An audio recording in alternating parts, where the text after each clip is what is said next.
The doctor looks at her friend and he goes, are you now what procedure are you getting? And her friend goes, I'm not getting anything. And he goes, you sure? And she goes, well, why? What do you think? Do you think I need that? Need something? And now, mind you, this girl probably weighed 110 pounds soaking wet. And you know what the doctor did? He goes, well, you see this little piece of fat right here? Do you see this fat and this little? I could remove that for you. And you sit there and you watch this man, and I wanted to slap him. I mean, I'm a girl dad. I wanted to drop kick this son of a bitch in the face because I said, "What? You're pimping this poor little girl. You're manipulating her." And he says, "Well, this little part right here, I can help you get rid of that." And she's like, and you can just see the insecurity come up in her face because she's 18 years old, you know? And she's like, oh, okay. Anyway, so I'm watching this. I'm like, wow, what a weird culture. What a weird way of seeing the world. That you can weigh 110 pounds and really truly be convinced that you're fat. That to me comes off as a mental health issue.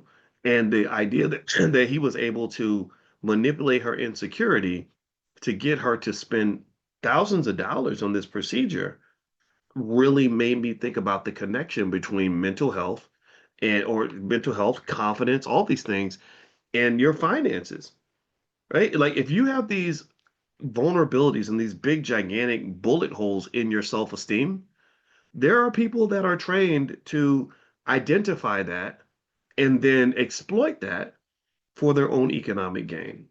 Right. And I said, but you can't just love yourself when you're perfect. You got to love yourself when you're less than perfect. Right. And we did just all these things. Right. And I was doing all that because it's like, look, I don't want people out here pimping and manipulating you and extracting things from you because you've got these voids in your self-esteem and self-confidence. I remember I saw this guy do this. So ultimately that video, I think what that video says to me is that those things like these cosmetic surgeries and stuff like that, they're not just expensive, but they tend to be a product of a dissatisfaction that we have with who we are, right? And I'm not telling you that you're a sucker for getting a cosmetic surgery. I personally, I talk to my wife, and whenever we that topic has ever come up, I'm like, no, Kanye lost his mama that way. We ain't doing that. All right. Like even the parts of you that got stretched a little bit when you gave the gift of life to those beautiful children,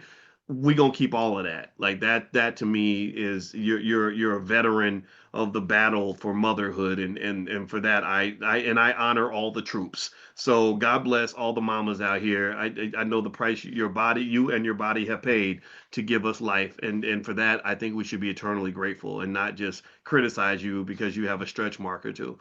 All right. So here is all right, so here's the next thing. I put this up because I just a reminder, like we got the babies here and the babies are not going to be babies forever. And so I just put this up to say like stop twerking and invest for our future.